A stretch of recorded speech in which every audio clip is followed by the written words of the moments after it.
The royal experts share their doubt that Charles will break that rule, which was established in 1917, stripping Lily and Archie of their titles. But will Meghan and Harry want their children to have royal titles? During the Duke and Duchess of Sussex's Just 6 minutes ago, Buckingham Palace sent a shockwave across the globe. After years of whispers, speculation, and guarded silence, the true identity of Archie and Lilibet has finally been clarified. The morning of November 2nd, 2025, felt different, heavier somehow, as if every step in the palace halls carried decades of unspoken secrets. Archie Harrison, Mountbatten-Windsor, and Lilibet Diana, names the world has known, but identities that remained clouded by mystery are now officially acknowledged in a way the monarchy has never done before. The palace didn't call a press conference or release a grand statement. Instead, the revelation slipped quietly through the centuries-old court circular, a single line that has already sent media outlets into a frenzy. Years of private decisions, debates behind closed doors, and careful calculations have led to this moment. Questions that haunted the royal family about lineage, protocol, and legacy are finally answered. Yet, as the world scrambles to interpret what aligned in accordance with protocol truly means, the story is far from over. Stay with us as we unravel every detail behind this historic announcement. In just a few moments, you'll see what the palace never wanted the public to know, and why this revelation could change everything we thought we knew about Archie and Lilibet. The mystery that lasted years. Archie's birth in 2019 quietly began a story that the public only glimpsed in fragments. Yes, I'm very excited to announce that Meghan and myself had a baby boy early this morning. Unlike other royal births, there was no ceremonial introduction, no flurry of photographers outside the hospital, no carefully staged announcements on the palace gates. Instead, the world waited, hearing only whispers from insiders and hints from palace aides. Every detail seemed deliberately muted, as if the monarchy itself wanted to shield this moment from the glare of global attention. Those who followed royal news closely noticed subtle changes and omission here. A rewording there, but nothing concrete emerged. Archie's arrival, though celebrated by the family privately, remained a shadowy event for the public, a story partially told and largely hidden. 2 years later, in 2021, Lilibet Diana was born thousands of miles away in California. Far from the historic corridors of Buckingham and Windsor, the distance added layers to the mystery. She was not merely another royal child, she represented a generation growing up outside traditional palace routines. While most of the monarchy's young ones were introduced in grand public ceremonies, Lilibet's early years were private, almost deliberately invisible. Questions began to circulate. Why such secrecy? Were the children being deliberately protected, or was there a deeper protocol-related reason for this absence from the public record? For years, palace insiders observed unusual gaps in official documentation. The children's titles, styles, and roles were discussed behind closed doors, and debates over protocols became routine. Some officials argued that the children should be formally acknowledged, reflecting their royal blood, while others suggested restraint, citing the importance of privacy and the potential complications of international residency. Every decision carried weight because, in a monarchy, lineage is never just a family matter. It's legal, historical, and symbolic. The court, circulars, registers, and archives were meticulously reviewed, rewritten, and cross-checked, ensuring that every word aligned with centuries of tradition. Outside the palace, speculation grew. Media outlets pieced together incomplete records, social media erupted with theories, and royal correspondents scoured every public appearance for clues. Still, the real story remained carefully contained within palace walls. According to one long-serving aide, it's not punishment, it's precision. Those words reveal the essence of the mystery. The palace was not seeking to exclude or penalize. It was navigating a delicate balance between tradition, modern family choices, and the legal framework of the monarchy. This was not a typical royal mystery. It unfolded quietly, away from public scrutiny, yet every decision mattered. The stakes were high not just for Archie and Lilibet, but for the monarchy's credibility in a rapidly changing world. Every title confirmed or withheld. I think that the king does definitely want to see Lilibet and Archie much more. There's definitely... Every record corrected or left blank was part of a silent, high-stakes balancing act. It took years of careful planning, private deliberation, and meticulous record-keeping to reach the moment when the truth could finally be revealed. The palace's patience, discipline, and control transformed what might have been a scandal into a calculated act of history, setting the stage for the revelations that would finally capture the world's attention. The Royal Records Review. Months before the world learned the truth, Buckingham Palace had quietly set in motion an operation that insiders called the Royal Records Review. Unlike public announcements or media statements, this was an entirely internal, meticulous process. Every single document related to Archie and Lilibet was examined with extreme care. From Archie's birth certificate in 2019 to Lilibet's blessing ceremony, thousands of miles away in California in 2021, nothing was left unchecked. The review sought to reconcile history with present realities, ensuring that every record matched royal protocol, historical precedents, and the intricate rules of lineage. This wasn't a casual audit or a routine bureaucratic update. The process carried weight that reached far beyond mere paperwork. It involved cross-referencing baptismal records, verifying dates, confirming titles, and even reviewing ceremonial traditions to ensure that every piece of information aligned with centuries of monarchy rules. In a system where small details can affect succession rights and titles, precision mattered more than ever. King Charles III himself took a personal interest in the review. According to insiders, he wanted to ensure the process was thorough, fair, and respectful. The stakes were enormous. Not only did the children's identities and titles have to be accurate, but the palace also had to maintain the dignity and authority of the institution. Such an operation had not been seen in decades, with historical comparisons drawn only to major events like the abdication of Edward VIII, when every record and decree was scrutinized under unprecedented pressure. Meanwhile, across the Atlantic, Harry and Meghan were informed quietly, away from cameras and public attention.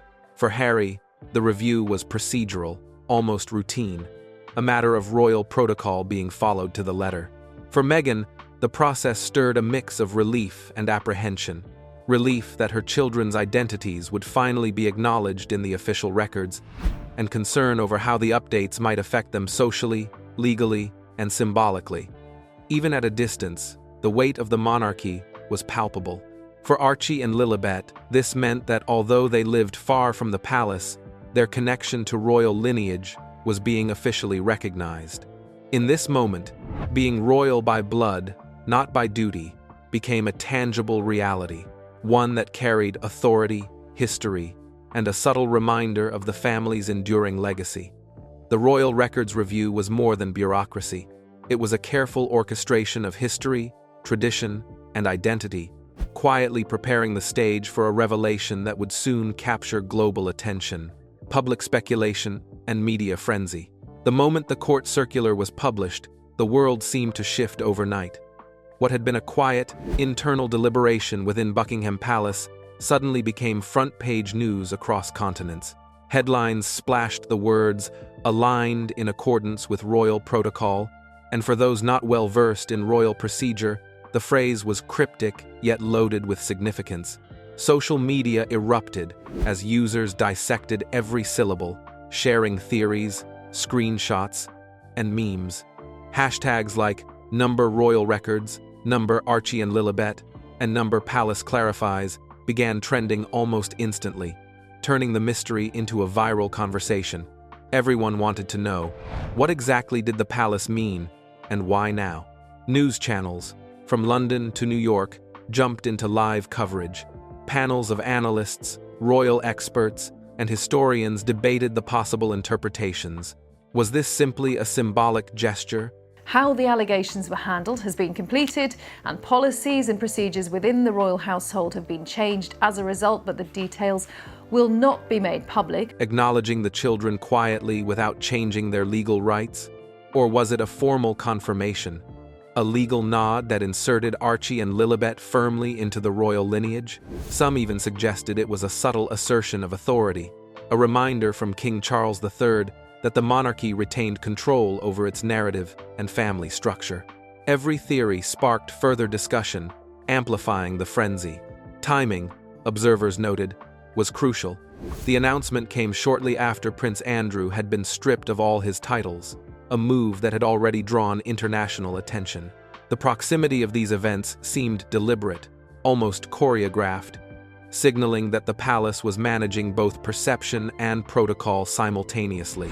Every headline, every news clip, became more than just reporting. It was a conversation about identity, family, and legacy. People weren't just asking about Archie and Lilibet's titles. They were asking what it meant to be part of a centuries-old institution in a modern world. Across social media, viewers shared their opinions with fervor. Some defended the palace's move, seeing it as an overdue step toward clarity and transparency. Others criticized it as a calculated demonstration of power, a reminder that royal bloodlines were never just personal. They were a matter of historical record and societal expectation. The discussion went beyond the UK. International audiences, from Canada to Australia to the United States, weighed in, fascinated by how traditions set hundreds of years ago still influenced modern family lives. For many, this was more than royal gossip. It was a reflection of how institutions navigate change while maintaining control. What made the frenzy even more intense was the sense of intimacy the audience felt. Unlike other global events, people felt personally involved in the unfolding drama. Every social media comment, every news clip, and every opinion piece allowed the public to participate in a centuries-old monarchy's private decisions.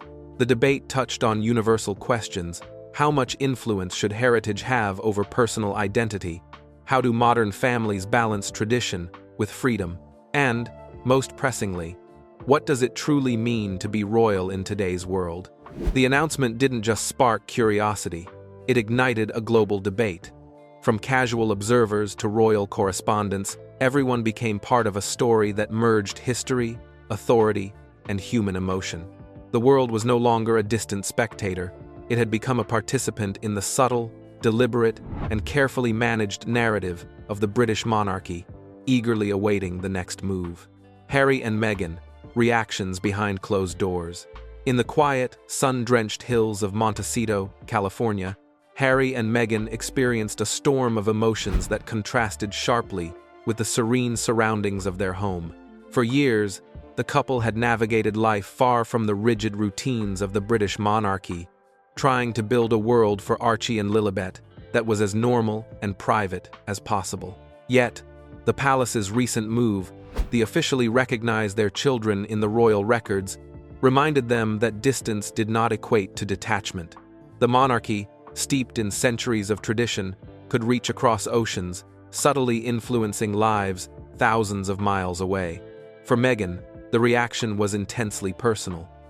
Relief came first, knowing that her children's identities were finally documented and acknowledged by the institution that had long kept them at arm's length. There was reassurance in seeing Archie and Lilibet formally recognized in the lineage of the royal family, a validation of their place in history. But that relief was quickly shadowed by frustration and anger. Meghan reportedly felt that the palace's actions carried an unspoken message, a quiet reminder of control. The review had been conducted without their consultation, and the circular had been published before they were fully informed, emphasizing that, no matter their efforts to establish independence, the monarchy still retained authority over defining royal identity. To her, it felt less like recognition and more like a subtle assertion of hierarchy, a way of reminding the family and the world who ultimately writes the history of royalty. Harry, by contrast, adopted a more measured response, outwardly calm but internally cautious. To close friends, he described the development as, "It's procedure, not war." He recognized the necessity of aligning records with centuries-old protocol and understood the legal and symbolic importance of the Royal Records Review. Yet even as he maintained composure, he could not escape the reality that the decision, though seemingly administrative, carried profound implications for the family. Every move they made, from public appearances to educational choices for their children, was now subtly influenced by centuries of tradition, carefully preserved documents, and royal expectations. The privilege of distance offered freedom in daily life, but it could not erase the weight of history or the subtle reach of palace authority.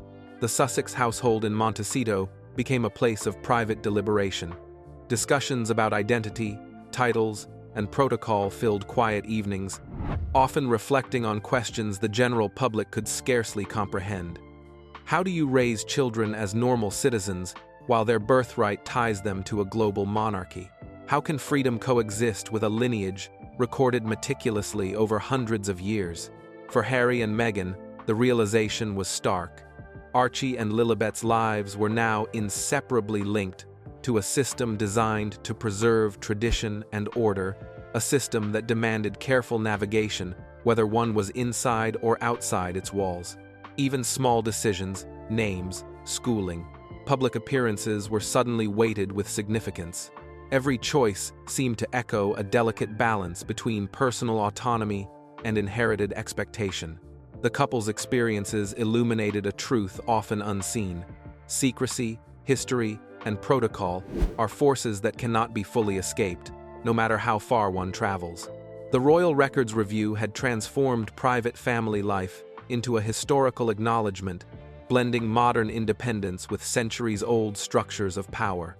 In that moment, Harry and Meghan understood that the children's identities were not just theirs to shape. They were intertwined with a legacy stretching back generations, a legacy that now demanded acknowledgement, respect, and careful management. The recognition of Archie and Lilibet was more than a bureaucratic update. It was a quiet, powerful reminder that royal blood carries responsibility, expectation, and scrutiny. For the Sussexes, the news brought relief, tension, and a profound awareness. No matter the distance or intent, the past and tradition would always touch the present, shaping the family's journey and their children's place in the world. Implications for the monarchy and the public. The announcement of Archie and Lilibet's official recognition did more than settle a family matter. It rippled through the very perception of the monarchy itself. For decades, Buckingham Palace had carefully controlled narratives about lineage, identity, and succession. Every document, every title, and every ceremonial record had carried weight beyond the personal, because in the monarchy, history, law, and symbolism are inseparable.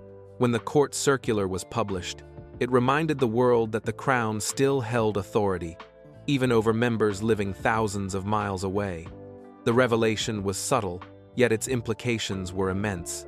Analysts and commentators around the globe quickly dissected the meaning behind the update. Some praised King Charles III and his team for their transparency, noting that the palace had quietly acknowledged the Sussex children without a public statement or dramatic announcement. It was a measured act, reflecting diligence rather than spectacle, a way to modernize the monarchy while preserving centuries of protocol. Yet others viewed it differently, as a calculated reminder that the crown remained in control, capable of defining identity and heritage on its own terms. The silent assertion of authority over distant family members sparked conversations about power and accountability, and how public institutions balance tradition with modern expectations.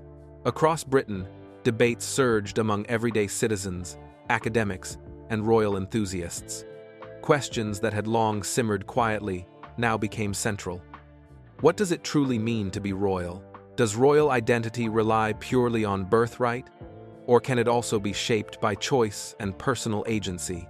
How does one reconcile centuries-old traditions with contemporary values of privacy, individuality, and autonomy?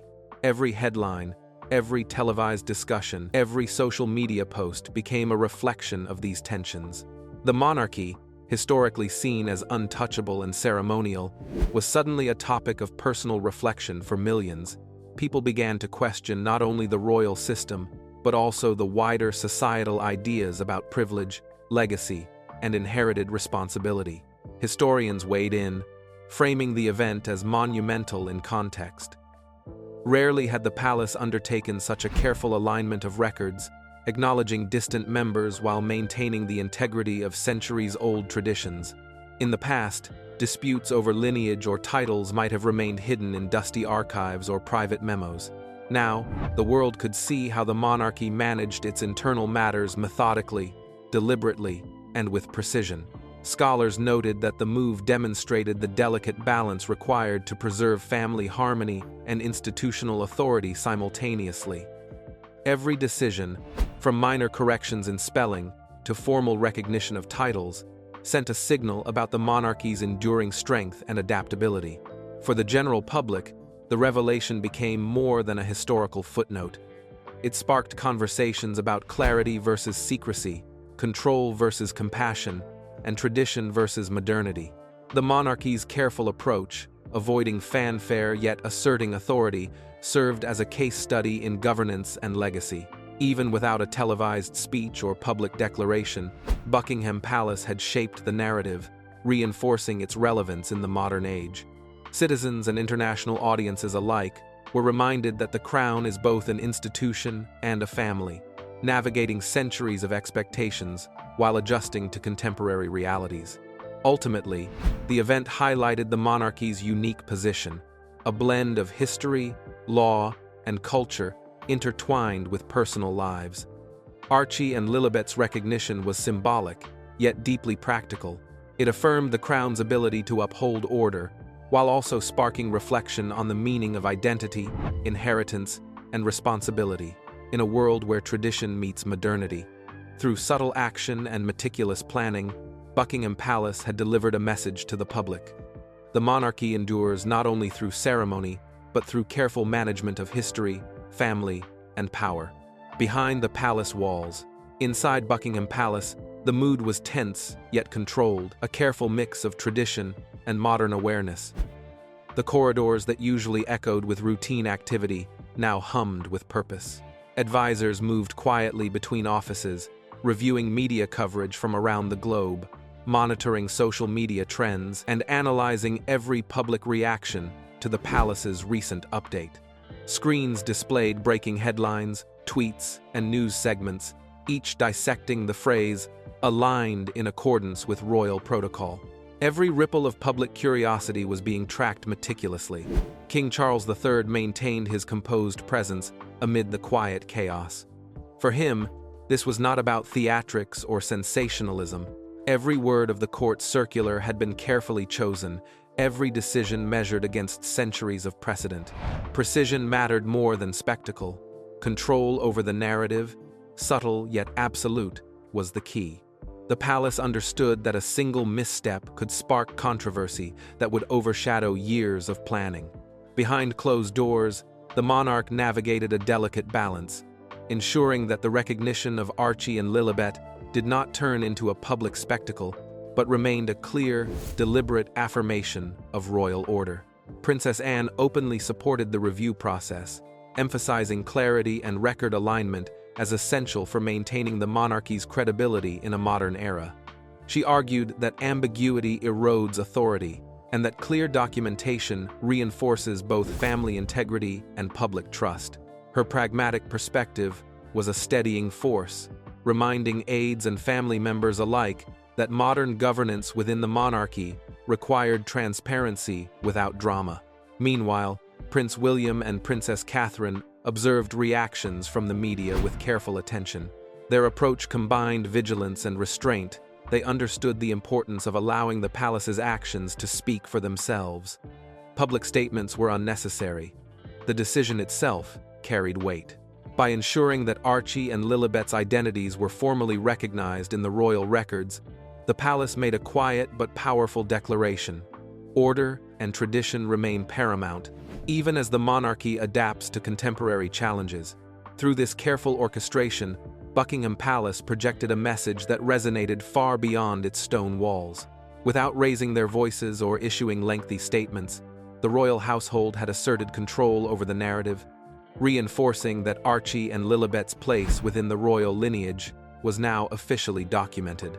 It was a subtle but unmistakable display of authority, precision, and foresight, reminding the world that the monarchy still governs with quiet strength and deliberation, ensuring that ambiguity has no room to thrive. The story of Archie and Lilibet's true identity isn't just about royal titles, it's about history, family, and the weight of tradition.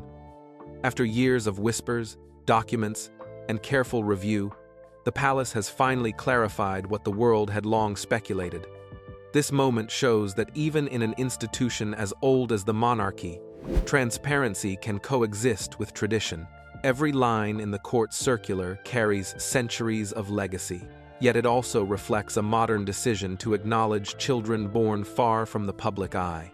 Archie and Lilibet now stand recognized in the official record, royal by blood, and yet part of a new era that blends secrecy, clarity, and responsibility. If you found this story fascinating, don't forget to like this video, share your thoughts in the comments, and subscribe for more royal revelations. The monarchy may write its history quietly, but here we explore every secret, every decision, and every moment that shapes the crown.